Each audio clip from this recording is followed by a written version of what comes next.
Welcome to Food and Loathing, where we go gonzo on Las Vegas. Much like the great Hunter S. Thompson did, except we focus more on food and less on drugs.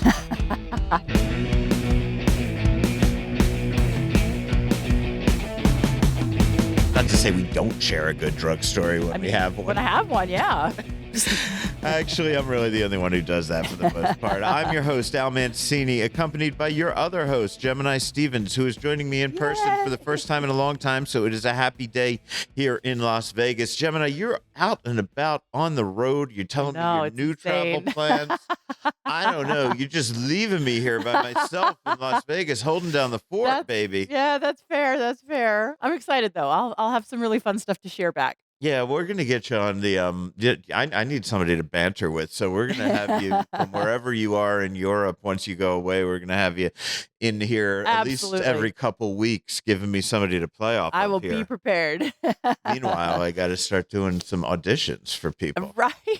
I know. I just gotten a friend just said, why don't you have us on the show? Have me on the show more often, right? So they have her on as a co-host now. So, yeah. At least until I get back. Yes. Because the good news is, I'm coming back to Vegas, baby. I know, and you're going to be full time. No more Oklahoma for you. No more Oklahoma. You still going to watch Tulsa King? I actually stopped watching that for personal political reasons, but I have stayed at the hotel that he lives at.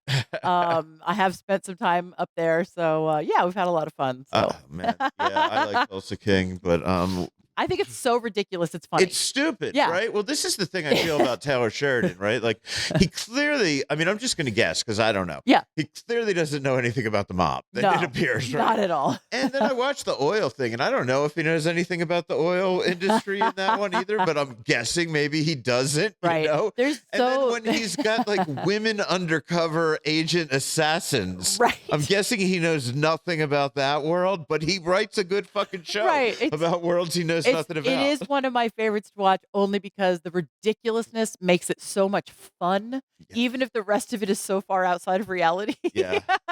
So I'm fine with that.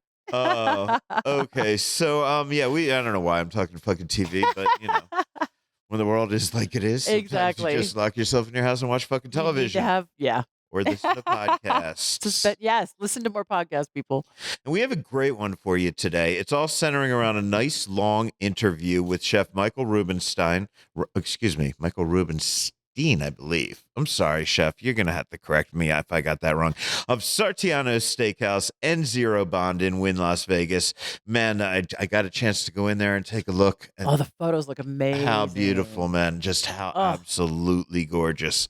We also have the Pizza Expo in town this week, which means I spoke to a few of the participants at various pre-festival ancillary kind of events, right? Okay. So be prepared to hear from David Mayfield of San Francisco's Fico Pizza, Scott Weiner of Slice Out Hunger, some other great pizza makers, and of course, what else do we have this week? Happy Hour Report. Yeah. And some news.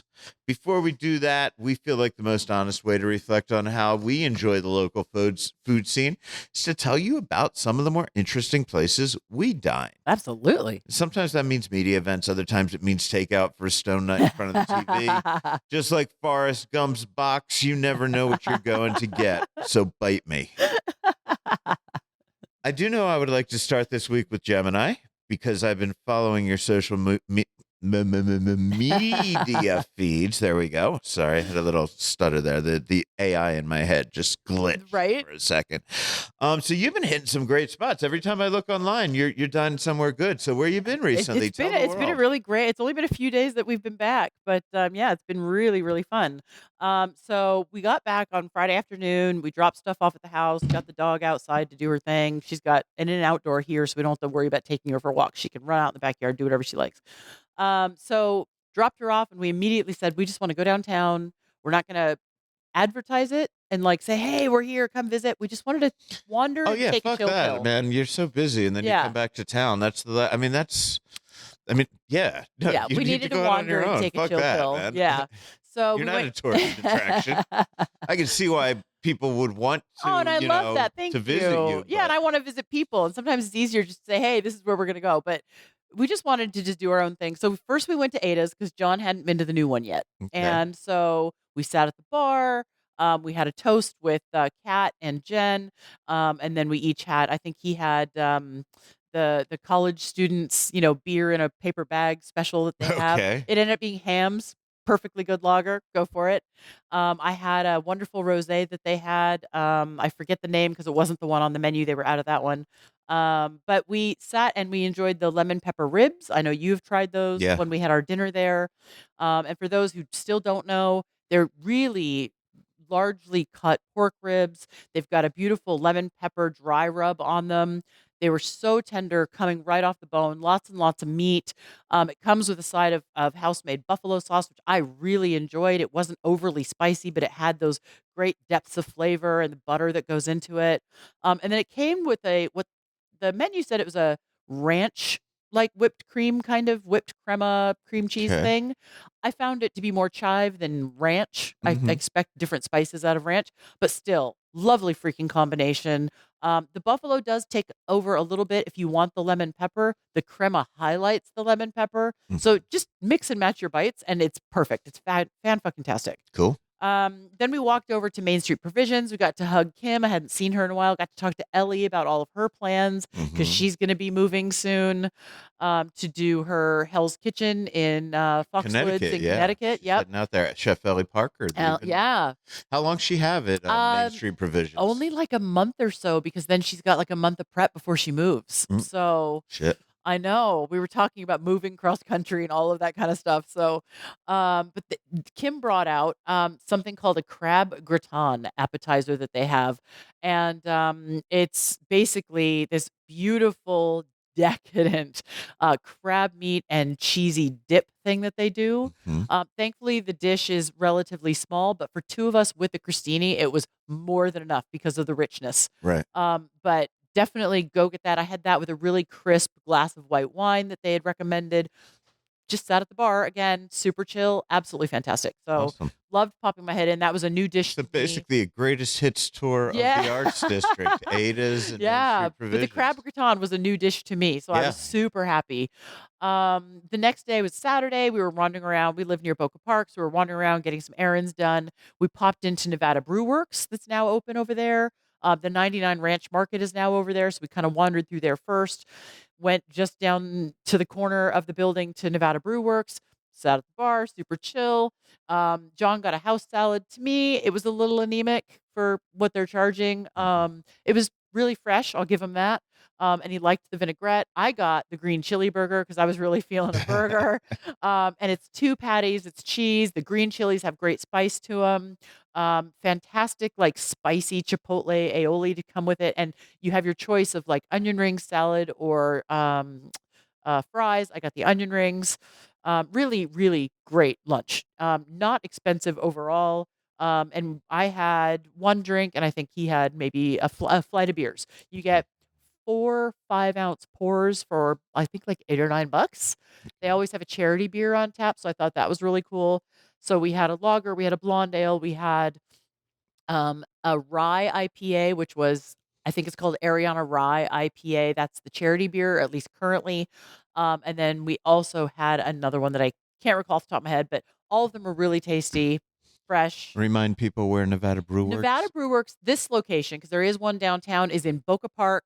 If you're facing the 99 Ranch Market, it's going to be far left, so that would be sort of north into the shopping area a little bit. They've got a great big, brew like grain silo kind of thing outside and Cool. a big green signage. So So you you really can't can't miss a miss it. motherfucker. No. Okay. No, as long as you generally know where you're looking, you can find them. And they do have outdoor seating, but it was a little sunny that day. So we just opted for inside, but they have this mezzanine on the inside because it's a nice, huge, tall ceilings. Then the bar and some seating is lower. They've got a mezzanine inside that looks down, and then they also have patios. So they have options for all kinds of stuff. Nice. And they do have some gaming. I didn't know that. So there's 4 or 5 gaming bar seats, but then there's a huge part of the bar that's not gaming. So if you're not a gamer, you still want to sit at the bar, you have options, Okay. which I really liked. Sunday went to breakfast with a girlfriend. I went to Peg's Glorified Ham and Eggs. I usually get their crab Benedict there. The crab cakes are actually really well done, not overly fillered like a lot of places. Mm. I get it with the Chipotle Hollandaise because I just like their Chipotle Hollandaise. It's got a good kick. Changed my mind that today I had chili relleno skillet. It literally comes in a fry pan, a skillet, Nice. and it comes with all kinds of sides, like a braised cabbage, some Southwest corn salsa, some ranchero beans that had a really nice spice to them, and the chili relleno was done really well. And then John had an enchiladas omelet skillet, and then our girlfriend Willow had a corned beef hash. She said was really, really good, and that's on Sahara. It's right from the Sahara and Durango sort of crossways, just to the east. Can't miss that either. It's right by, I think there's a Jack in the Box or a Panda Express or something right there. Okay. And then last night was amazing. Went to Jipata, that's Banka Cherwan's place. He happened to be in there when we walked in, so I got to chat with him for just a minute. We had some great cocktails. They have seasonal stuff going on, so they even have seasonal named cocktails. So between the four of us, we tried all kinds of really fun, well balanced. Some Before you get into Yeah, it, please. because we throw these names around as if everybody knows all of our friends. Fair. So tell people who Bank Charwan is. He has a long restaurant history in Las Vegas. He does. Of course, I know that originally it started at Lotus and Siam. That was not a very good breakup. It was a family thing. I don't want to go there, but tell people a bit more about what he's done in this town. Through that, he's also he had Chata Wine Street and Chata Street Food, which, oh my God, Chata Wine and Chata Street Food were amazeballs. And then we had Lamai. He stepped away from Lamai like last year, 2 years ago. Still family owned and operated, but he's kind of pulled himself out of that kind of thing. Mm-hmm. He had something called Spring that he popped up a little bit. I think it was off of Durango and DI area. It was sort of testing a lot of the stuff he wanted to do on his own. He's always been a wine guy, so if you are a wine person at all, you probably know who he is as well. And so now he has Jipata at Arville and basically Spring Mountain. Is this another Thai restaurant? It is another Thai restaurant. And what I like about his version of Thai, really quickly, is that when you go to a lot of Thai places, they ask you, what is your spice level? Anywhere from 0 or 1 to start, up to 5 or 10 or 20, depending on where the place is. And some places have, American 10 and like Thai 10. Yeah. What I like about his version of Thai is that my understanding is that Jipata means something like miscellaneous. Mm-hmm. And the idea behind that is that he can pull from so many regions of Thailand and do something that is very specific to that region without necessarily blowing out your palate. There's chilies in so much of what I'm going to tell you about. We had about 6 or 7 dishes between the four of us, but nothing was overpowering. Nothing was, oh my God, they had to figure out a spice level. It's really well balanced. And that's something I really like about his food. There's a freshness to it that you don't get when I say I'm just going to order Thai food in because I want to sit in front of the TV. Mm-hmm. And I really appreciate about that. I really appreciate that about him. Sorry, I did take a douse of cold medicine this morning, if you can't hear it in my voice. So we just said, please, we ordered some cocktails. We were starting to have a chat. And we said, please, if you guys can just decide 6 or 7 things, the dishes are not massive. They're absolutely shareable. Mm-hmm. And so we had, in no particular order, we had a crispy pork belly tossed with chilies and herbs. Loved that. The pork belly was super, super tender. But had a good chew to it at the same time. The outside was really crispy. There was sort of like this touch of sauce, but not so much where it douses the crispiness on the outside. Fresh chilies, some herbs. We had a braised cabbage dish that's made with fish sauce that's absolutely beautiful. The cabbage is still toothsome. It's not overly fishy or spicy or anything. Like I said, everything just comes out really well balanced. Just that touch of salt that you want when you're having something with fish sauce and house soy and things like that. A grilled corn dish. I mean, with the weather we've been having, I hate to, make everything about weather and small talk, but there was this grilled corn dish that just really felt summery to me. Oh, with yeah. the heat Corn that is we've just had. a beautiful summer ingredient, man. It's technically a hot dish, but it was more like warm versus hot and just super refreshing. And you could tell that it was roasted on the cob and then cut off. Not the rib thing, but just still beautifully put together. I did post pictures already. I'm trying to be better about that. We had crab fried rice, which any place he's ever had it, I always eat it because his is my favorite. You get that real richness and unctuousness of the crab in the rice. It's not just like plopped on top like some places do. Right. and really, really great textures. Spicy Thai street spaghetti, because there's two noodle dishes that have shrimp and bacon. One of them is a vermicelli dish. Mhm. One of them is this spicy Thai spaghetti. It's not overly spicy, but it has more of the chilies. They're the dried chilies. They're all tossed in. They're kind of wok fried. It has shrimp, bacon, and Thai basil. We had a pork shoulder Penang that was gorgeous to look at. It's this beautiful dish. The sauce is that bright orangey red color, and then the pork looked even before you touched it, just sliced thinly. You get all the char marks on the grill from the Mhm. grill, and the pork was super tender, just a little over medium rare, which I like it that way. It was Right. beautiful, just absolutely gorgeous dish, and then a smoked brisket kung pao that was super good. Onions, peanuts, a house soy, and a little bit of Szechuan for a little bit of a higher level of spice. But again, super balanced, super great, especially with all the different cocktails. I mean, they know what they're doing. They've got it dialed in. And we get to say hi to him a little bit later in the show. Yeah, no, let's So play that right now, man. let's do Yeah, it. we All got it. So right. you chatted with Bank Yeah, while we were I, I there? I just asked him how it was going. For people again who don't know, he is currently a semifinalist for this year's James Beard Awards, and I guess he finds out on Tuesday, the 31st, is when the Yeah. nominee finalists are announced. So I just wanted to know how he was doing with everything. Things are great. We are Super Slam on the weekend, which is great, but tired. Yeah, and a little travel later, this month, in June, I think. Yeah? I'm cooking at James Beard the end of May. At the James Beard House. Yeah. They have a thing called platform. Okay. So I think Sarah does that last year. Yep. So I'm doing with a few other Vegas chefs. Can't name it yet. Yeah, and you find out next Tuesday, I think it is, the 31st. I think so. Yeah, that for the if nominee. you've gone to the next step. Right. How do you feel about all that? I don't know. Excited. And how about you? Awesome. Well, remind people again, where is Bank's Oh, new yeah. restaurant? So it's on Arville between Spring Mountain and Desert Inn, but it's closer to the Spring Mountain part. I think American Shooters is over there. There's a bar I went to recently with some friends and enjoyed called Alchemist is in that same place in the corner. It can sometimes be a tough parking lot, so we Ubered last night. Mhm. But it's sort of on the name of the restaurant and the doors are actually sort of interior to the side parking area versus out to the street. A But little hard to find, so you A want to get it on your phone. yes, and make sure you follow map it Yeah, properly. map it out. Okay. But it's absolutely it's a wonderful smaller space. But then I found out there's a room in the back that they can use for private parties, or if they get busier up front, they open that up. So Cool. yeah, beautiful spot. Awesome. Super happy. Okay. My turn. Yeah. What have you been eating? Where have I been? Okay. Well, look, we all know the International Pizza Expo is in Yes. town this week. So it's not surprising that we had some fun pizza events going on. People come to town early. They do good, they do fun shit, Yeah. right? So I started off last week at the Fico Pizza pop-up at Ooh. Aria's Moneyline Pizza and Bar. Okay. Okay, this concept comes from San Francisco. It's created by Chef David Mayfield. And after chowing down on a very cool appetizer called Suppli al Telefono? Okay. Supply al Telefono. I don't know. It sounds like These are like stuffed risotto kind of? yeah, Yes. they are fried tomato risotto and fontina balls. Yes. Not really even balls, but Yes.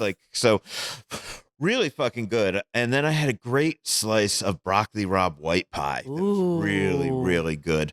And then I spoke to Chef Mayfield, and I was interested in finding out, surprised, I should say, to find out that he actually has a lot of fine dining experience, including here in Las Vegas. I used to work in Vegas. I opened the original Joel Robuchon at MGM back in the day. So, I love Vegas. I've always loved it here. I love, coming to hang out, and I still have friends that work within the MGM kind of organization. So it's cool to come back and see everyone as they've grown up into, more adult positions. Yeah. And everyone has families and stuff like that. And I like to come out and, hang out once in a while.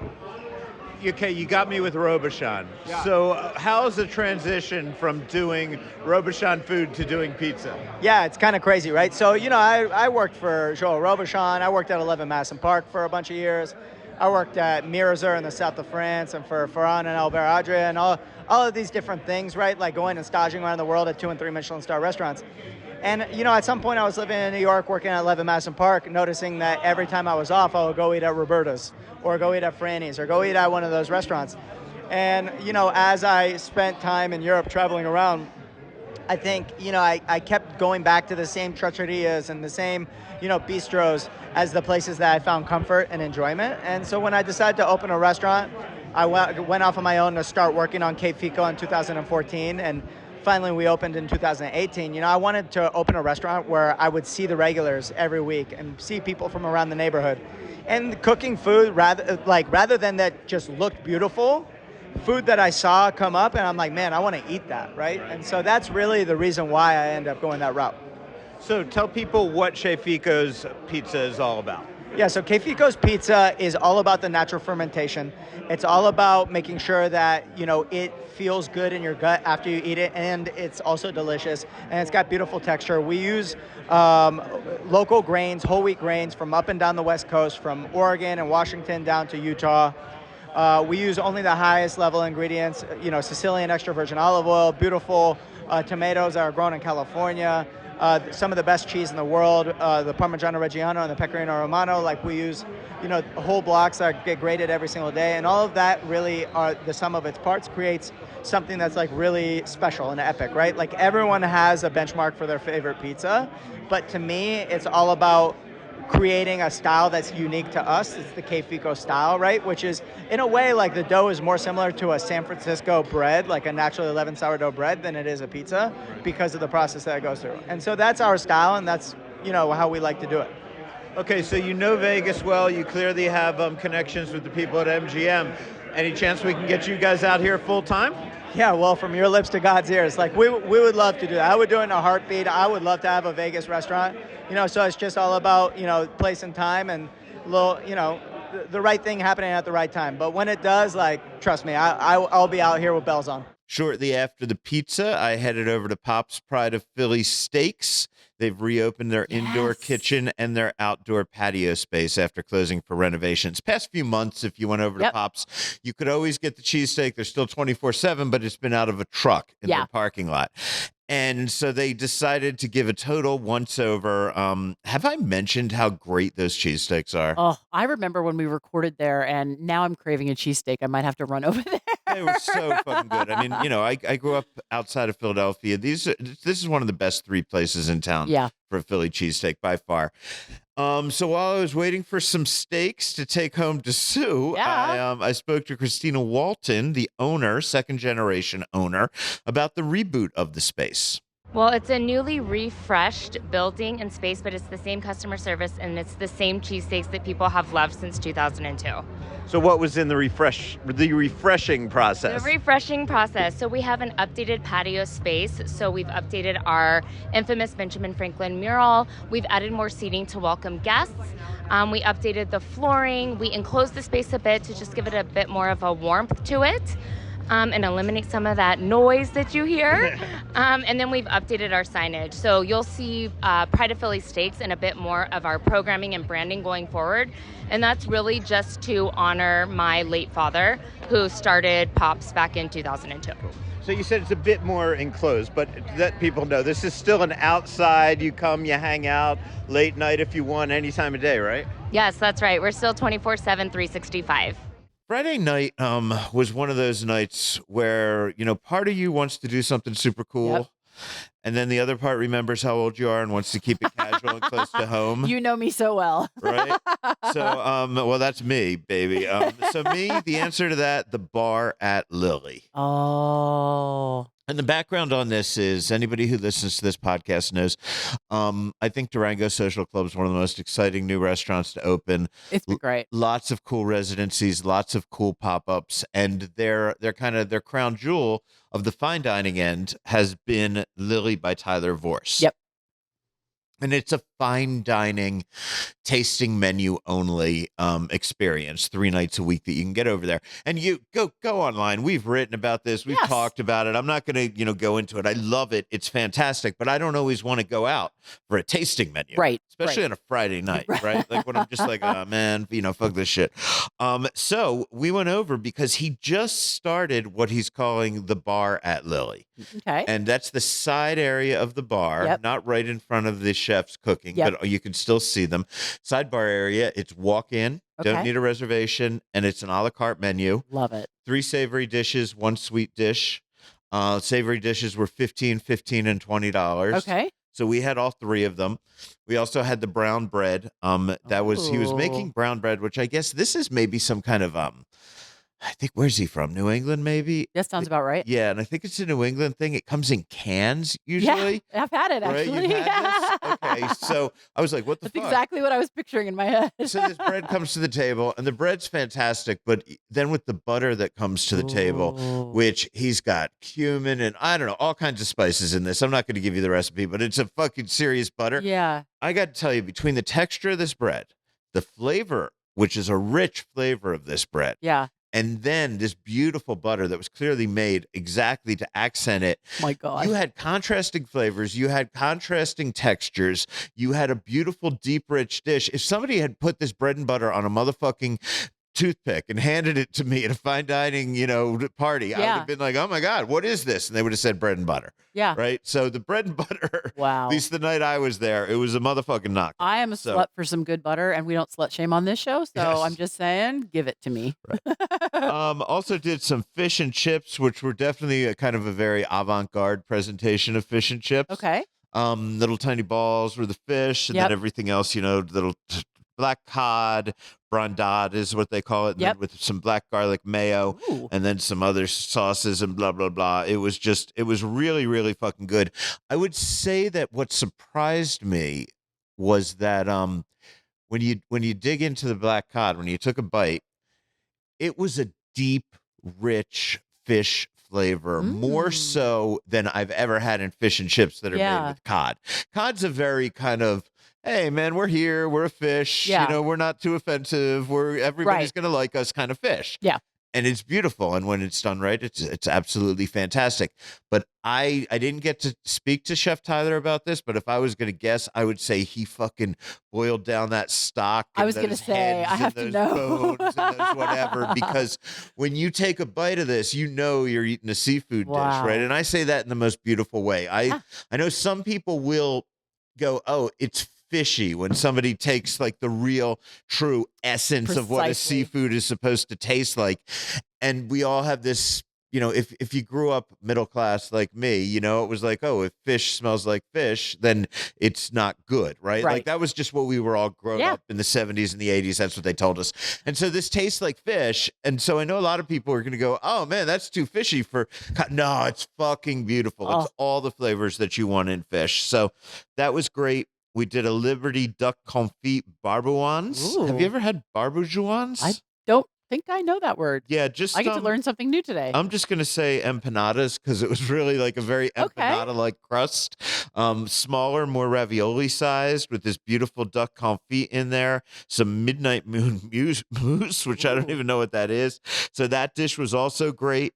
And then we had mesquite smoked rainbow trout.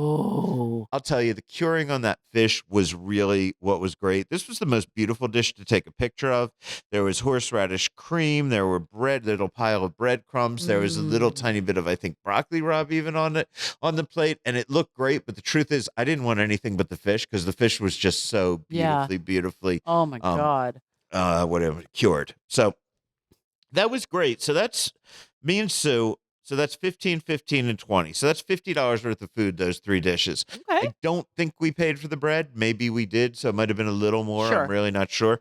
But that was not a full meal, right? Like I'm saying, we're not going to go and have that. And, that would be all that we eat. Yeah. But it was not like we left and immediately had to go eat somewhere else. Right. It was like, okay, this is going to be like our after work before we go home, but we're still going to have a late night snack, around midnight. No big deal. But what I'm saying is for $50, it was very filling. It, Oh, I was, it love was that. good for $50. Yeah. But if you want to feed 2 people on the $50, you're gonna need to go get something Fair else a little enough. later. But I just fucking love it. I love what Chef Vorse is doing over there. I know he's getting ready to do a brick and mortar in Vegas. Oh, I'm so As soon excited. as he can find a spot. I think he's one of the most exciting chefs in Las Vegas right now. I think Durango Social Club is one of the most exciting spaces in Las Vegas right now. And the fact that you can now go in Friday, Saturday, or Sunday, and you don't have to commit to a full tasting menu in order to see what Chef Tyler is all about. You can do it casually. Ooh. I mean, to me, this is like, okay, on a budget, this is like the L'Atelier is to Robuchon, I right? get it. Like, Yeah. you just go in and you have a few bites, right? Absolutely get it. So Yep. it was awesome, and I fucking loved it. All right. Saturday afternoon, while you were over at Nevada Brew Works, Yeah. I was at Resort at Summerlin. Okay. Because you and I have a little Resort at Summerlin shit that we're going to be doing We together do. soon, right? Yep. We're going to be reporting on that boom. So I was like, okay, I'm going to go back over. I've been there a lot, but let's Yeah. go. Hey, Sue, you want to go see what they're doing at the Resort at Summerlin, right? Yeah. So we got there. I saw some of the influencers. Everybody was there. A huge line in front of Tacos 1986. Yeah. Huge line in front of for the Wynn burger. I don't know if they were giving away freebies. They might have been. They've Might been have doing been. some giveaways and shit, but it was massive. Good for them. Yeah. We didn't go there. He said hi to the people we knew, and we sat down at the Pearl's Oyster and Crudo Bar to Yep. start. Sue had a great oyster shooter. I'll tell you, their pan roast didn't really hit it for me. Okay. I mean, it wasn't bad, but it's to me, their pan roast. I've never had a pan roast where they ask you for a spice level. Oh, really? No, usually I didn't. Pan roasts, as I started eating them 20 years ago, were not really a spicy dish. They weren't a spice level based dish. Yeah. It was about that tomato. It was about the brandy. It was about, Absolutely. all of that stuff. So these were made to be spicy. I ordered it not spicy, and I felt like it was almost a little too sweet without the heat to offset it. Okay. So I'm not saying this is bad. What I'm saying is it's not what I remember of pan roasts, Sure. right? So little different, no problem. Go check it out for yourself. Well worth it. But I'll tell you, we did peel and eat shrimp. Yep. And I'm barely drinking, so I ordered a non-alcoholic beer Yeah. because I don't care. You can say what you want about Heineken Zero, right? It may not be real beer, but when you're doing peel and eat shrimp, like you're sitting at the, on a dock on the East Coast somewhere, you need something beer fucking Yeah. flavored to You want to have with that you, cold beer thing happening. I like that. And yeah. that was beautiful, man. And that's what we did there. So maybe I just wasn't in the mood for a pan roast because of that. And also we're sitting there and we're watching, and I'm looking behind the counter. There's this big plastic container, and there's all these multicolored chips in there, kind of look like styrofoam, right? And I'm like, and I'm looking at the menu. I'm looking for prawn chips on the menu, right? I don't see them anywhere. So I look at one of the chefs, who's a really cool cat that was talking to us a lot. And I'm like, yo, are there prawn chips over there? He's like, yeah, why? And I'm like, oh, I need some right now, Oh my man. God. Like flashback to, getting drunk in England, Yeah. right? Another thing, like you just Absolutely. eat them. So I'm like, I don't see them on the menu. He's like, here, I'll just give you a bowl, right? So when I got finished with my kind of East Coast beer, love this. fake beer and shrimp, then I did like the the flat in London flat broke beer and prawn chips Love it. experience of my youth. I right? love it. So a couple flashbacks there, and I had a really, really fun time. Then we went over to Wino. Okay. We didn't really need food, but we ordered some. We had cacio e pepe popcorn. We had a that's $6, by the way, and a $21 tartuflo flatbread with ricotta, Ooh. truffle, parmesan, and chives. We ate about 20% of it there and took it home, and that Okay. was my late night watching I TV love it. food. So had a really good time there, and I was very happy that we made it over. So it'll give us some stuff to talk about when you and I are talking I about like it. JW Marriott. Yeah. Or the resort at Summerlin. That's the other thing. I call it JW Marriott.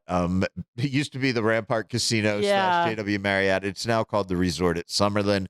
So let me get my branding straight on that.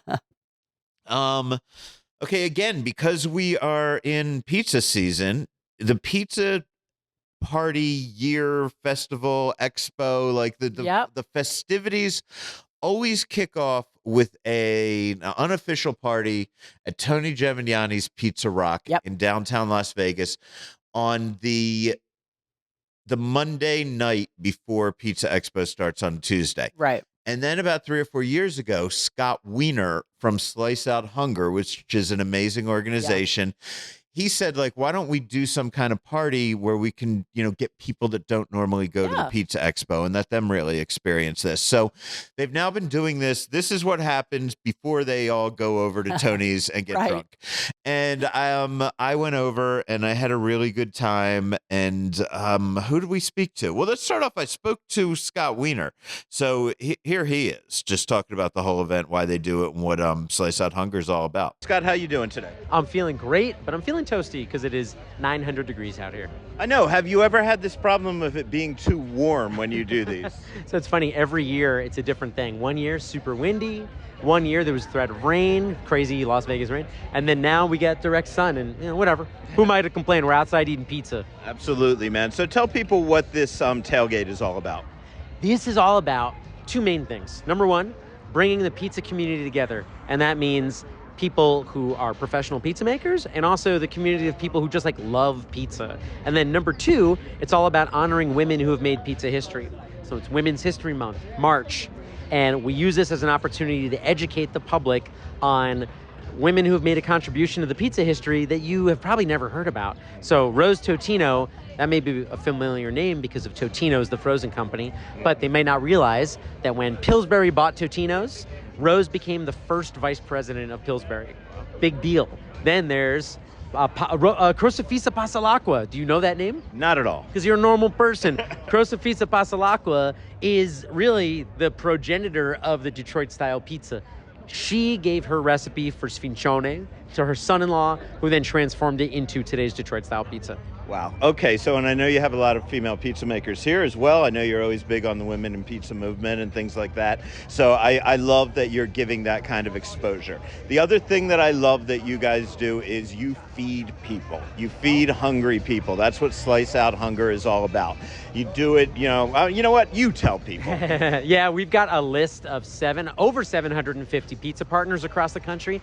Pizza partners are any pizzeria or pizza maker who have pledged to support their local community who's facing food insecurity.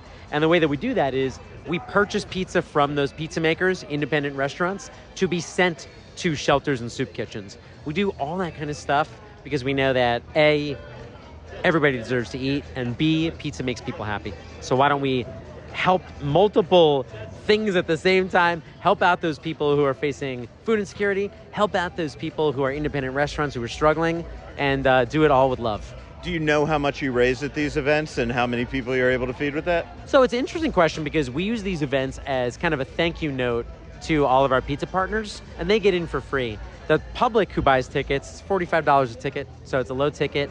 But if we end up raising $2,000 or $3,000, what that does is it helps us, of course, cover the event itself, but it also helps us give back in a major way because being out here, we make great connections with more pizzerias. It grows our partnership pool. And when that happens, we're able to get better sponsorships because every time you go to our website and make a donation for one of our events or campaigns, 100% of that money goes to people in need. We don't take anything off the top for admin costs. Those costs are covered by corporate sponsorships and events like this.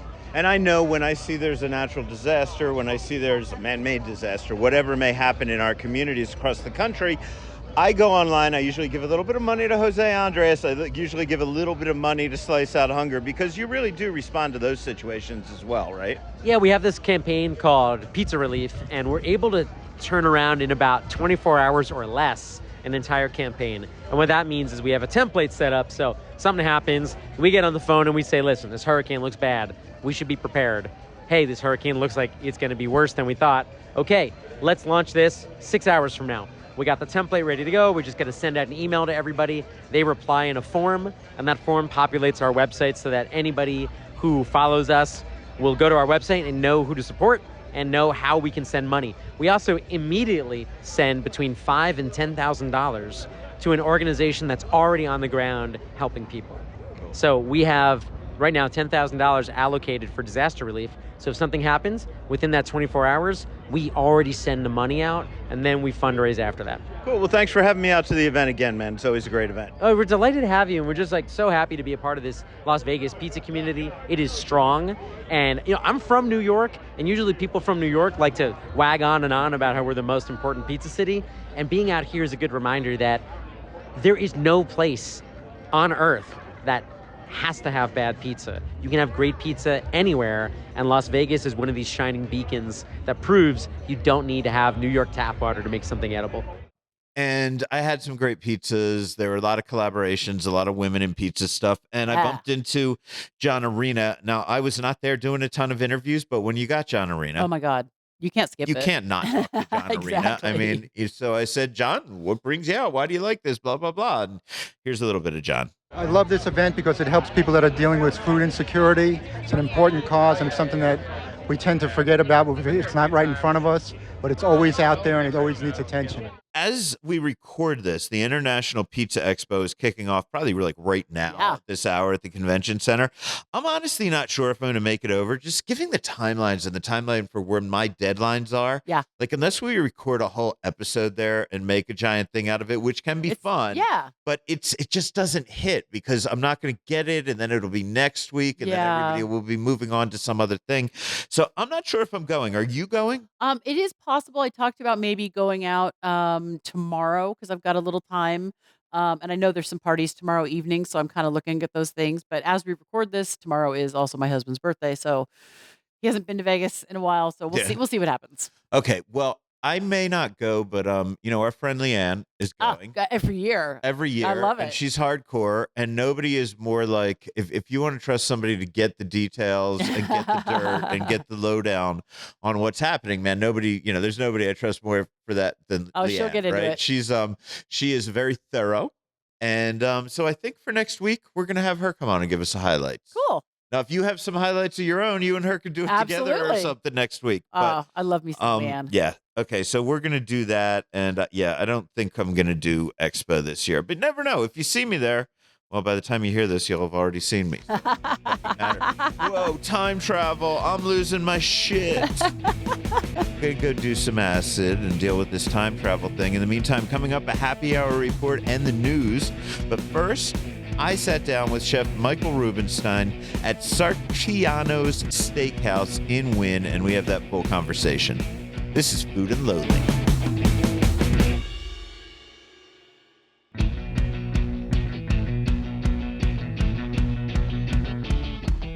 So I'm here in the gorgeous Sartiano's Steakhouse, Italian steakhouse, I should say, in Wynn, Las Vegas, with Chef Michael Rubinstein, and a chef whom I've known from a lot of fantastic restaurants over the years, but I feel like they've all been just a prequel for this, Chef.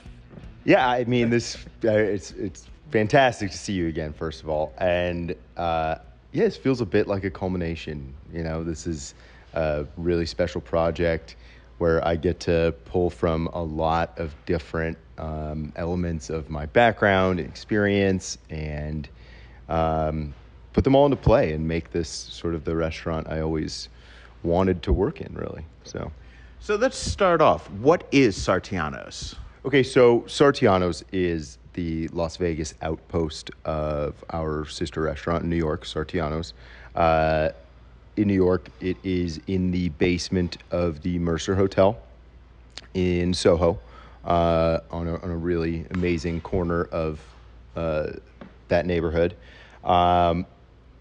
In New York, Sartiano's serves elevated Italian-American cuisine with some elements of regional Italian cooking. There are certainly steaks on the menu there, but what we do here is sort of pull from the DNA of the original Sartiano's and really flesh out the steak program, bring out what's special about Italian cuisine surrounding sort of the steakhouse experience. And we get to do it in a gorgeous room, and we get to, have some fun with some really Vegas ingredients and stuff like that as well.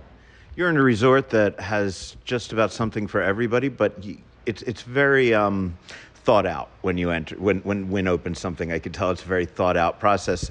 So that raises the question of, there's already one steakhouse here. They did it, and by the way, SW Steakhouse, one of the finest steakhouses in Las Vegas, if not the world. And then you did a little, pop-up with the Western themed one. So how is this different from what's already here? Sure. So, look, you could ask that question about the entirety of Las Vegas. Why another steakhouse? For one thing, there is sort of a special connection between Las Vegas and steakhouses. It is truly a city where what is special about a steakhouse is it's sort of the same things that are special about Las Vegas, right? It's a city where people come to celebrate. It's a city where people come to have special experiences. So why another steakhouse at the Wynn?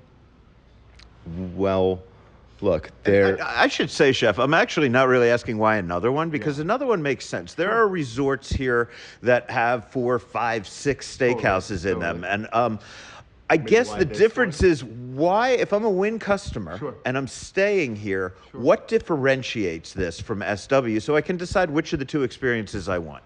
Well, for one thing, I think you'll get a calmer, more refined, more relaxed experience here. This is a smaller dining room by about half. That's something unique and special in Las Vegas, in the city of cavernous dining rooms. So for one thing, there is the added element of calmness and luxury here. For another, we get to play in a sandbox of elevated Italian cuisine that, in my opinion, is incredibly additive to the steakhouse experience. Having a spectacular steak alongside a plate of handmade pasta after, a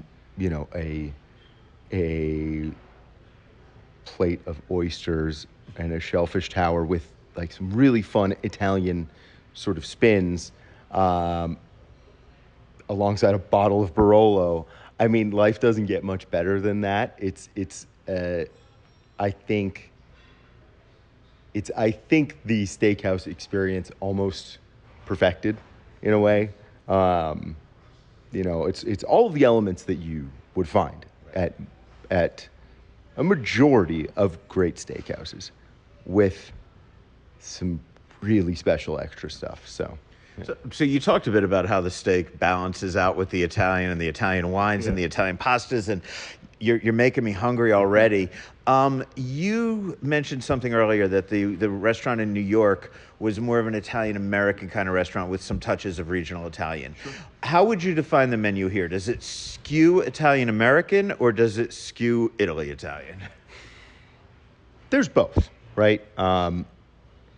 We have an incredible veal parm that is made, very classically with, Italian herbs in the breadcrumbs and really great buffalo mozzarella.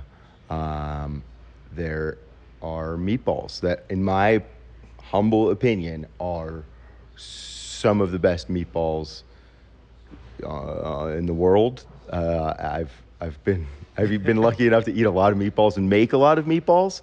These are so uniquely delicious. And at the same time, we've got, tortelli di zucca, and we've got sourdough olive focaccia. We've got crispy artichokes alla Juda on one of our salads. We do get the opportunity to pull from a really rich Italian-American cuisine repertoire, which is a lot of what is on that menu as well. And I think I think what I'm talking about is something that makes both Sartiano's here and in New York special, is that it gets to do both. Both of these restaurants are really comfortable playing in that Italian American, playing from that songbook, you know, and also throwing out some really interesting stuffed pastas and some super creative crudo preparations, and it makes for an experience that I think diners really enjoy, because they get to have something on one hand they're very familiar with, and then they get to sort of step out of the comfort zone and try something they've maybe never had at the same time. So a bold boast about those meatballs, and you have some other meatballs being made right here within this building from some great chefs. Are we ever going to see maybe a meatball battle? that would be amazing. I think we should add that to the next revelry. Just a meatball off. Yeah, I mean, look, our meatballs are smaller than Allegro's, but Chef Enzo's meatballs at Allegro are like incredible. They're so good. Ours are different than almost any that I've come across. This is a recipe from our owner's family, Scott Sartiano, and so what is really special about these is they're really rich, because we have a really high percentage content of really high quality ricotta cheese in them. So it's just prime ground beef and ground heritage pork that we get through Heritage Foods, and a really healthy amount of ricotta cheese, lots of grated fresh Parmigiano Reggiano, and what that sort of does, we also, when we cook the meatballs before service, we cook them super gently, so we're not necessarily looking for a deeply browned crust on the outside. We are looking for sort of a rich and tender bite to our meatballs, and then, you know, we sort of finish them by simmering them in our pomodoro sauce, and you know, that's an old school sort of symbiotic relationship that just kind of is greater than the sum of its parts. You know, it's right. when the fat renders from the meatballs and combines with some really great pomodoro, it creates something very special. So we also put a touch of Parmigiano Reggiano fonduta on the bottom of the bowl. So when you kind of take your spoon and cut through one of those meatballs and scoop it out of the bowl, you also get sort of a little dab of that really rich Parmigiano fonduta. It's a rich meatball preparation. There's a reason why we make them a little bit smaller. They're intense. They're really well seasoned. They're amazing. I eat more than I care to admit, to be honest. You are making my mouth water, Chef, and I know I'm going to play this for my wife. She's going to be like, when are we going in for meatballs? Because she fancies herself the meatball expert of the world, and I don't question her, because I've been married 35 years and I don't question that. Much has been, I guess, rumored, talked about this association with this crazy new club, Zero Bond, right next door, right? You said you're also executive chef over there. I know a lot of people don't really know what Zero Bond is. They assume it's a place that they're probably never going to get invited to and can't afford. But we are in Wynn, where a lot of the people listening to this right now, they can afford absolutely everything. So what's Zero Bond, and how does it interplay with Sartiano's? Sure. So, for one thing, they are sort of born of the same parent company here, Bond Hospitality, which was started by Scott Sartiano. Zero Bond is a private social club that can mean many things. You know, this is it's a large space here on property. It's 15,000 square feet. There are a variety of different spaces within the club where people can gather and people can eat, and there are multiple different food offerings for our members. We've got an incredible sushi program for them. We've got a small fine dining room for them. And what I think is really the most interesting and sort of special thing about Zero Bond is, you mentioned how, it sounds like something that you could never afford to step foot in, right? Which I totally get, right? But the memberships themselves are not incredibly expensive at all. What are we talking? It's $1,000 initiation, and it's $2,750 a year after that. I got to say, I think I spent that much 20 years ago to be a foundation room member, so it's not that ridiculous. Right, especially in today's world, right? And look, I think what that means is they're not looking to create sort of an economic exclusivity here. They're looking to fill this membership up with folks from different backgrounds, different walks of life, different industries, and allow them to sort of come together socially and interact and meet one another and sort of form a really cool sense of community.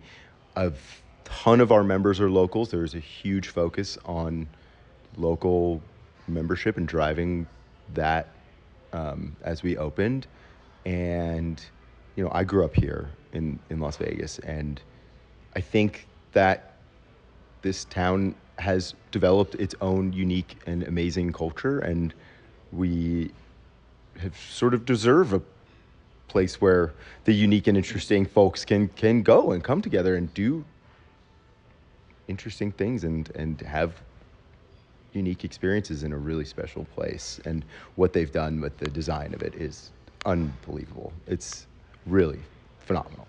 So when people hear you're associated with the club, given the long history of Las Vegas and restaurants that are associated with clubs, there's a lot that we might think of. But this does not feel like it is in any way vibe dining, as far as this is where you want your bachelor party and bottle service and all that kind of stuff. This is associated with the club, but it is a more refined vibe, right? Totally, yes. Look, it's a membership club. But it's not necessarily a nightclub, although there is a bit of a nightclub component at times. This is sort of, in a way, the opposite of a lot of those, club-staurants or whatever they're sort of called. This Zero Bond is sort of meant to create almost a calming oasis away from the madness of the Strip at large, and give people a place to go that is truly relaxing and truly sort of transporting to a calmer version of what this town can offer. It's got more to it than folks would expect, which I think is just a really amazing surprise for folks once they become members. It's really cool. Some of the buzzwords I saw when I was looking at the press release, when I was looking at the menu, we're talking about tableside service and preparation, large shareable menus, the Bistecca steak program. Could you just touch on those which are maybe not unique in Las Vegas, but are unusual in Las Vegas? Absolutely. So at Sartiano's, there's the beautiful custom carving cart right there.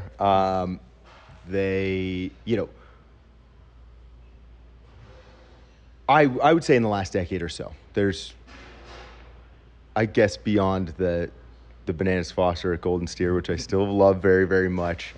I think there's been a bit of a revival of tableside preparation. I was lucky enough to work at some restaurants, Momofuku being one of them, where tableside cookery and sort of that element of experiential dining was really emphasized for us, and I really enjoy creating unique preparations for a tableside experience. Here, we obviously have the requisite steak carving, which look, it's an awesome show. It's an impressive piece of beef that comes to your table. It's carved with a really, really sharp knife, and it's plated really beautifully, and it smells great, and look, everyone loves it, and I think that will always be good and cool. The other tableside preparation that we are really excited about is our tableside pasta. And no, it's not a cheese wheel hollowed out. What we do is on our carts we fit a cassette burner into the top level, and we place a really beautiful copper pan onto the burner, and we come to your table and we prepare the most classic Italian Roman version of fettuccine Alfredo, where we take inspiration from the supposed original version of fettuccine Alfredo. In Rome, there is a restaurant where they show up at your table with a big plate of freshly cooked pasta, and the waiter will mix it tableside with fresh butter and lots of Parmesan Reggiano, and sort of leave you with a big pile of really delicious fettuccine Alfredo. We elevate that a little bit. We, obviously make all the pasta here in house. We do ours for two, so it's a somewhat larger preparation of pasta. This will change throughout the seasons, what sort of goes into this tableside preparation, but yeah, it is fettuccine Alfredo. It's handmade fettuccine noodles, tossed with a super rich and creamy butter sauce with lots of Parmesan Reggiano. We drop in some cubes of really high quality burro di bufala, so that's like buffalo milk butter, that we get from one of our specialty purveyors from Italy. And at the moment, we shave a really healthy amount of fresh black truffle right into the pan, and a little bit more on top. As the seasons go, this will take on different iterations, and we're really excited for white truffle season. I'll put it that way. Yeah. So, imagine. Yeah. One of my questions is always, what's the big Instagrammable dish? What's the one people are going to want to shoot? Is that it? That's one of them, and then the other one is the caviar cannoli, which is, I still remember when I went to New York to see Sartiano's for the first time, and a plate of caviar cannoli showed up to my wife and I's table, and I looked at her and I said, "We're gonna sell 1,000 of these a night." And she was just like, "Yeah, you will." And these things are incredible. They are a classically made cannoli shell, just extremely tiny, and we make them fresh every day. We fill the cannoli with a whipped mascarpone, and then we cap both ends of the cannoli with a good amount of Osetra caviar and a little sprinkle of freshly cut chives.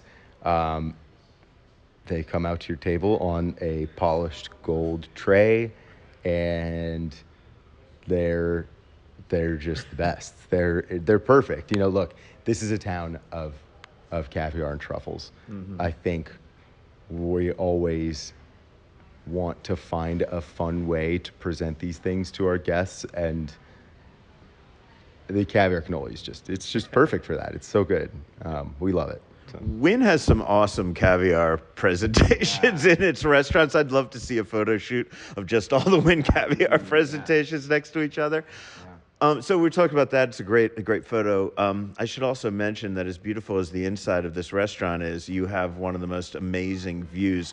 You're right over the Wynn golf course. This space hasn't been used. I haven't been in here in 10, 15 years since it was something else. So you look to the left, there's patio seating out here. You look to the left, there's that waterfall on the golf course. You look to the right, there's something that wasn't here last time I was here, and that's that sphere. I've got to assume that those are some pretty popular tables out on that balcony. Absolutely. And, you know, I got a chance to carve a steak out on the balcony last night. And, man, it's a special spot. And I think that's one of the best parts about where we are in the casino. We are sort of away from like the heart of most of the other restaurants here at the Wynn, which sort of, a majority of them sort of surround the Lake of Dreams, and there are a few other restaurants that are sort of in more high traffic areas, but, you know, this restaurant is set back in sort of a different direction, and then once you get here, you probably came down that long hallway that takes you from the initial, like a beautiful front bar, back to the dining room, and it really feels like a transportation. It takes you away from the chaos. It takes you away from the casino floor, and yeah, you know, being out on that patio, man, it is gorgeous out there. I mean, we're on the 18th hole with the waterfall, so there's just the sound of that waterfall going, and the patio surrounds this beautiful olive tree. And it's gorgeous. We're incredibly fortunate. Can you reserve patio spots, and is there a minimum for them? There's no minimum. I think if you call and make a reservation or do it online and request patio seating, there are not that many tables, so it is certainly never a guarantee. But if you ask for it, these are part of our regular dining room. These are not private tables. So okay. You mentioned that beautiful bar. One of the ways that I learned about fine dining was I sat at the bar in a lot of nice restaurants and ordered one or two appetizers, which would cost me the same as a dinner anywhere else in town. But it's a good way to experience things without having to go all in. Is that an experience that's available here? Oh, absolutely. We serve the full menu at the bar. Absolutely everything is available, but it's a perfect place to pull up a chair and have a Negroni or a martini, or one of the like incredible specialty cocktails that Marina Borini has made on this menu is the composed cocktails on this menu are unreal. I think worth a trip just to experience a few of these. That's an interesting aspect of when you open a restaurant in Wynn, is that you have access to a woman who I consider one of the top 3 mixologists that I've ever met in Las Vegas. Do you work with her when she's designing cocktails and you're designing menu items? I mean, yeah, you know, she was a part of the creative process here from the beginning, and that goes for all of the Wynn. You know, one of the best parts about coming here has been having the chance to work with people like Marina, to work with the pastry chef Jennifer Yee, to work with Chef Chris Lee, to work with his staff, the other executive chefs in this building, Martin Hirling, Sarah Thompson, just to be around them, and, you know, to, like, if I have a question about Mexican cuisine, I can go to Sarah, who is one of the most decorated and knowledgeable chefs in the country on the topic. You know, Martin Hirling is one of the best chefs I've seen. He's so smart and has an incredible wealth of knowledge. I mean, this building is full of that, and it's just been really amazing to get to be around some of these chefs. So cool. Well, Chef, thank you so much for your time, man. You've made me incredibly hungry. I'm gonna have to come back, and if I don't see you before then, I'll see you at Revelry. I would love that. Yeah, we can't wait for Revelry this year. I mean, they always step it up, and some sort of previously unimaginable way. So, yeah, it's gonna be great. Thanks, Chef. Thank you.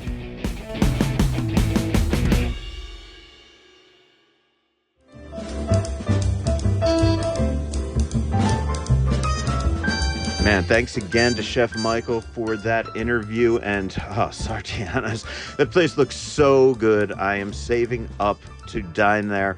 But man, in order to save that money, I got to find some bargains. And there's nobody better suited to help me find bargains than Happy Hour Vegas's Andrew Morgan. Andrew, we just talked about one of the most posh restaurants in Las Vegas. And in order for us to be able to afford it, I need to save some money so I could do it up right with all the bells and whistles. How are you going to help me save money, Andrew? I've got special deal just for you, Al. Special deal. Happy hour deal. I've got, actually, you know what? So perfect timing. I've been wandering the strip and I found a few really awesome places. There's 125 happy hours on the strip, but I found a few that for $20, you're going to eat and drink like a king. It's amazing. $20 to eat and drink on the strip, because honestly, I assume I'm going to spend $25 before tip for a cocktail on the strip. Yeah, exactly. Okay, so Toca Madera, that's at, shops at Crystal's near the Aria, stuff like that. And arguably one of the most expensive malls in America. But you could go there, $14 for a sea bass taco. It'll pretty much ruin every other fish taco you've ever eaten for the rest of your life. You add a $5 Modelo or a Corona, and you're at $19, and boom. That's an awesome happy hour right there, under $20. Is that a decent sized taco, or am I going to go home still starving? No, it comes, last time I was there, it came with two. So they're smaller, but two of them together like that. So I love that. So maybe it's going to be one big one. Now it's going to be more smaller 3 ones, but you're not going to go hungry. That's for sure. Okay, $19 plus tip at Toca Madera, and they're a great restaurant. You can read about them on Neon Feast. They're in there under our favorite Mexican restaurants. Where else can I get a bargain on the strip? So Kusanori, that's one of my faves. I think it's one of your favorites too. Kusanori in Resorts World, yes, great restaurant, and they always do great happy hours. Yeah, gorgeous space, really good. This one's one of my favorite. The move here, the $20 move, Ikari Salmon Hand Roll, $7. Drop in one of these yuzu sake bombs for $8. That'll set you in set you free. And then artisanal mochi ice cream for $3. $18 all in. You've got a 3-course happy hour meal at one of the most gorgeous spaces on the strip. I like that you count booze as a course. Yeah, well, it's part of the food pyramid, right? Yeah, I think RFK put alcohol on the top of the food pyramid, if I remember, man. I don't know. I don't watch that stuff anymore. Yeah. Okay, you got one more for us, man? Yeah, you know what? Look, there's a bunch more. Try Tao. Everything on the menu is $10, and you can't go wrong with there. That's the Venetian. One of my favorite, my go-to, STK at Cosmo. Everything on the food menu is $7. Every single thing. A grilled chimney fillet. That's actually steak at a steakhouse for $7. Top shelf martini for $12. $19. Bob's your uncle. Okay, man, that's great. So I'm going to be saving up some money so that I could splurge on other things. Thank you so much. If you guys want to save money as well while still getting your drink on, you need to go to happyhourvegas.com, where Andrew Morgan tracks over 500 of these motherfuckers for you every week. He's out there. He's doing the hard work. He's keeping us drinking. Thank you, Andrew. Will you be back next week? I think we're going to be on location next week. Yeah, next week I'm looking forward to that one. Some good stuff to drop next week. So I'll definitely do that. And thank you, Andrew, for that happy hour report. It is now time for the news.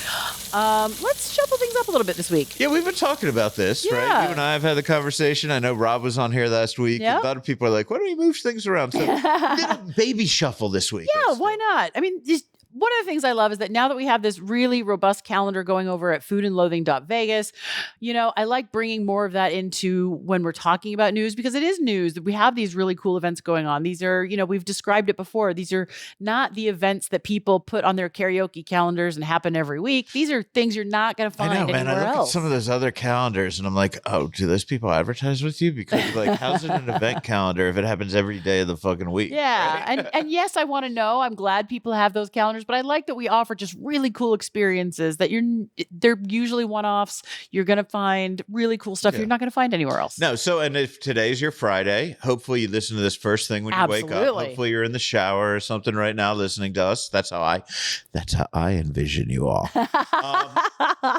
Anyway, you're going, what should we do, man? It's Friday night. Like, what are we going to do over the next week? Where are we going to eat? How are we going to do something? I forgot to make reservations. Fuck, I suck. People are going to hate me. But no. Gemini to the rescue. I'm going to tell you some stuff you get to do this weekend if you are so inclined. Starting with today, the day this show drops, Friday, March 27th, a heritage tasting dinner collab at Palette in the Arts District, a collaboration with Palette executive chef Sterling Buckley, Chef Joe Friday from Friday Foods Inc. in Toronto, and Chef Andre Pinato from Dre's Cakes in New York City. Joe Friday. I love that name. Just the facts, man. Right. Nobody's old enough to remember that shit, man. Also tonight, Friday, March 27th, Rare Pours dinner at Bourbon Steak and Amuse Bouche Winery. So check that out. Tomorrow, Saturday, March 28th, come see us. Well, First you'll me. see Al. See me twice. See me twice. So we've got a bunch of things happening Saturday. Al will be at the Clark County Library in the afternoon for a podcasting conference, followed by both of us at the Luxor hosting Chefs for Kids dinner and auction. And I'm going to go ahead and bet that this Friday morning, as you're listening, you can still get a ticket to dinner. So check it out. Hop on to chefsforkids.org. We've done write-ups. We've done interviews. Come have fun with us. It's Raiders of the Lost Spork theme this imagine year. what the fuck that means. Imagine how long I had to sit with ChatGPT and figure out a way to dress for this motherfucker. I can't wait. Also, Saturday, March 28th, the Great Vegas Festival of Beer is happening at 6th and Carson. That's downtown. And then there's some current residencies happening Monday and Tuesday in Limbo at Petite Bohème. Tuesday and Wednesday, Astoria at Durango Social Club. We've been talking a lot about that. And Friday, Saturday, and Sunday, of course, Lilli at Durango Social Club. And then, we actually have some other news. Yeah, but we what else wanted to going get on? everybody's weekend started. So Sahara has set Friday, April 24th as the opening date for Maroon. That's an Afro-Caribbean steakhouse by Chef Kwame I never say his last name right, Onwachi. You can make reservations now at maroonlasvegas.com. So get into it now because we're at the end of March, kids, and we're only talking about April 24th. Right. And you know what, man? I know a lot of people thinking like, well, it's down to the Sahara. How's it going to sell out? But look, this is going to be one of the coolest openings of the year. Now, you and I, like, we love DEI shit. Like, Absolutely. and I just love having different influences. Yes. Right? Like, I don't want things, but it is amazing to believe that this is the first African-American with his name on a restaurant on the Las Vegas Strip. That's as far as I know. Maybe Marcus Samuelson I don't think he has his name on anything. And if so, it's just a chicken stand. Right. It's an actual like sit-down restaurant. Yeah. Right. And I would say that, I don't really know what Afro-Caribbean steakhouse is going to taste like. I love the idea of somebody taking the Vegas Steakhouse and doing something different with it on the flavor profile. And, it's just small things. Like I used to love when Bobby Flay did the Southwestern steaks at Mesa, right? Like this is a big world. It's got a lot of influences. And if you want to stay delicious, I want people that are always pushing that envelope. And I'm super excited. I'm really excited to see what happens. Scott Robin he's a friend of ours. He does reporting with Vital Vegas. I knew it was there. And that 2 of the 5 local White Castles will be closing as the company transitions from a licensor to an owner for the other 3. And then also D'Agostino's Trattoria will host. I bought my tickets for this one. Yeah. I'm sad I'm not going to be in town because it looks amazing. D'Agostino's Trattoria will host a Whiskeys from Around the World event on Thursday, April 16th. 5 tables, 5 food stations representing 5 regions, whiskey tastings, cocktails, bites. Tickets are $105. All inclusive. You and I are going to have to talk about that because I'm going to be in Ireland at the time and I'm going to be testing my Irish whiskey palate. So Irish whiskey drinking. Cool. If you get a chance, our friend Rob Cashel-Reese of CityCast Las Vegas has an article up over at Eater about Casale's Halfway Club, an 88-year-old Italian spot in Reno. Okay. So, I don't know. I like Rob's writing. So go over there and read that. While you're online reading food news, make sure to check out foodandloathing.vegas. We've got that great events calendar. We've got all kinds of news stories. And we have Bob Barnes' weekly dining and entertainment update. Every Tuesday. Every Tuesday, man. Bob has news this week on Paul Hobbs' wine dinner at Del Frisco's, the Foodie Land Food Festival, a chef's table dining experience at Echo and Rig in Green Valley Ranch on March 30th, a Seder experience at Hayworth, April 1st and 2nd. That's the new one from Alex Resnick in Henderson. Yes. Yeah. Yes. So for all of my Jewish friends or anybody who celebrates any Absolutely. Seders, check that out. Sounds fantastic. Rebellion Pizzas expanding with Rebellion Market. Monthly cooking classes at Haleo. Oyster Bar Red Rock has daily specials. Girl Brunch at Botelia. Claw World Chinatown grand opening. Jesus goodness. Christ, Bob just writes and writes and I know. writes and writes. Bob, you have everything. And he takes a deep dive into Tacos 1986 and For the Win Burgers in the resort at Summerlin. Again, Bob Barnes every week at foodandloathing.vegas. He writes for some other people. He writes for adcook.com. Yeah. He's a fantastic writer, but we've got him doing that weekly report, and I feel great about that. Yeah. If you want to hear more about me, you can hear me on all the Highway Drive radio networks. That would be Country Vibe and KNAC-FM Metal. And read my work at LasVegasAdvisor.com. That's about it for this week. Thank you to all of our guests, Chef Michael Rubinstein, Christina Walton, David Mayfield, John Arena, Scott Weiner, Bank Artacharan. Say his last name. I pronounce it Archaron. Thank you. Okay.